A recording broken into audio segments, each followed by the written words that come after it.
Theme based डिझाईनकडे तुम्ही जाताय. So आता याचे एक्झाम्पल तर तुम्ही 100% द्याल आम्हाला, की तुम्ही काय काय केलेत. परंतु जर थीम बेस्ड डिझाईन करायची ठरली, पण विचार केला, तर त्याच्यासाठी कोणत्या गोष्टींची पूर्वतयारी करावी लागते?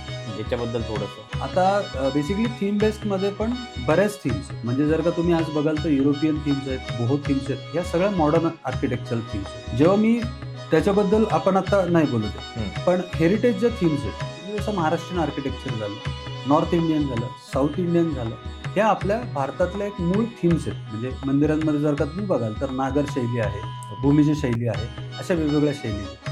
तर पहिली गोष्ट तर काय, हे सगळं का करायचं? थीम बेस्ड डिझाईन का करायचं? कारण की तुम्ही ज्यावेळेस मंदिरात जाता त्यावेळेस तुम्हाला एक कुठेतरी शांतता अनुभवायला तो मिळते. फीलच वेगळा असतो. बरोबर. एखाद्या जुन्या तुम्ही राजवाड्यात जर का गेला तर तुम्हाला ते सांगायची गरज नाही लागत तो राजवाडा आहे. तिथे बरोबर. गेल्यानंतर तो जो वाईब आहे, तो व्यक्त जे होतं. ती हां. ती स्ट्रक्चर व्यक्त करतं, की हा राजवाडा आहे. बरोबर. तर ती वास्तू स्वतः बोलली पाहिजे. बरोबर.